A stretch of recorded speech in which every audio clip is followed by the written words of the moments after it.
In this video, I'd like to go over the different types of woods that I use in making a sculpture. So the sculpture itself is made out of veneer plywood, and the reason for that is that the sculptures are rather large and they can be delicate in terms of the thickness of their pieces, and regular wood would be inclined to warp.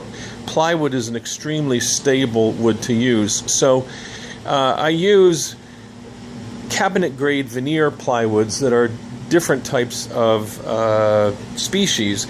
So one of which is bird's eye maple, which is this wood, and I'm not sure to what extent you can see this, but the bird's eye maple has these little kind of like eye-shaped things in there.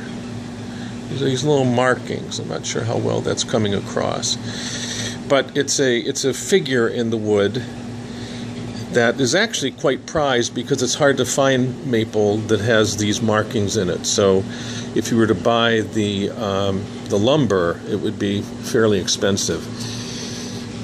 The other kind of wood that's used in the sculptures is a mahogany, or rather a walnut plywood, which is this. And you can see that this is darker and the grain in it is more pronounced. Okay? The third kind of wood that I use is birch. So this is birch. It's a lighter colored wood, and the grain again is a little different in this. Birch plywood is something that is typically used in cabinets. It's a cabinet grade wood. You would often find your kitchen cabinets or other furniture that is more kind of boxy or cabinet like being made out of this. And then the other kind is this, and I'm quite honestly, I'm not sure what this is like a hybrid plywood, hardly. That's kind of a combination between walnut and birch. So what I like about woods like this is I like the different colors that are in this. The sculpture is itself, I will not make with a combination. I'll either pick out this color or this color. I don't want to have combined markings in it. I want it to be kind of more clear. Although some of that stuff can be masked when they're stained. Some of the sculptures I stain, some I leave more clear. So in terms of the other components of a sculpture, those I tend to make out of other types of woods that are not veneered plywood, but solid wood. So the mount that the sculpture mounts to, that attaches to the wall, those are made often out of walnut, which is this. Again, with the sunlight, I'm not sure how this comes across. That's walnut, which obviously is a dark wood, very pretty wood. Heavy. It's quite a heavy wood. The other kind of wood that I use is maple. This is clear maple right here.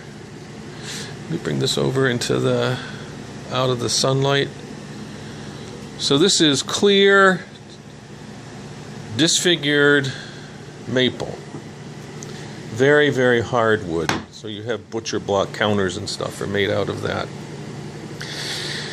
The weights that power the mechanism that turns the sculptures are these. And this is what I typically make them out of. The main wood in here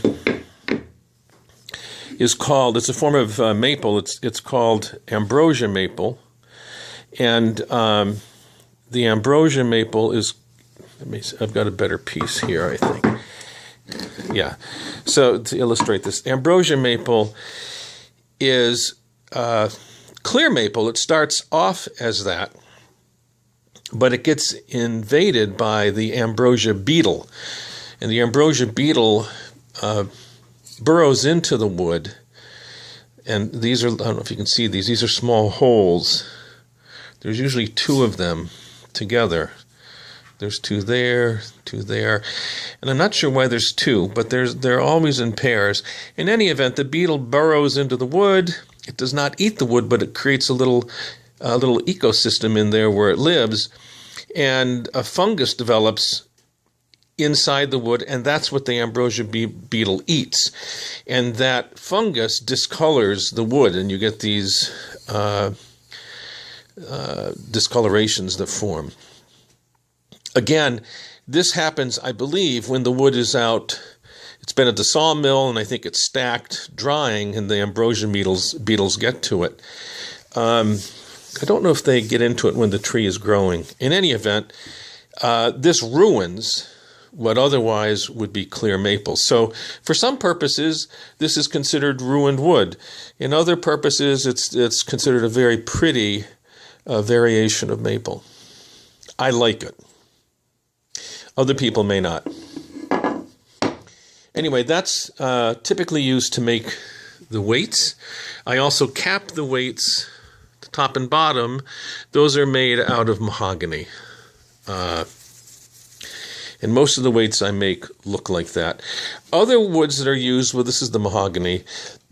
This is cypress. Cypress is used in different things. Often a mount will be made out of cypress. And sometimes I use, this is what's called spalted maple. Again, this is maple that would have been clear, that has become, what's the right word? Infested with a fungus. Often this happens when the logs are hanging out outside after they've been cut, and they actually begin to rot a little bit, and this is the fungus that begins to develop. If you want clear maple, this wood's been ruined. The coloration on it, though, is prized, particularly by wood bowl makers, because when you make a bowl out of that, it becomes very, very pretty in terms of the effect. The knobs that actually hold the sculpture to the arbor that it's attached to, I make those out of different woods. Sometimes I'll make them out of the same veneered plywood that the sculpture is made out of. Other times I vary it. So this is a knob that's made out of the ambrosia maple. This is a knob that's made out of walnut. This one, I think this is actually mahogany that has been maybe stained. It looks pretty much like walnut, but it's not. And these are examples of these are knobs that are made out of the plywood, the veneer plywood. I think this one is as well. Whoops, can't see that. In any event, those are examples of what the sculptures are made out of. The pictures that you may see online that I have as examples of the sculptures are made out of woods that suit me. If they certainly can be changed. So if you are interested in a sculpture and you order one, the selection or the combination of woods here can be changed up. So, for example, a weight that is made out of ambrosia maple could be made out of walnut or whatever suits you. Okay, that's it. Hope this was helpful and perhaps interesting. Thank you.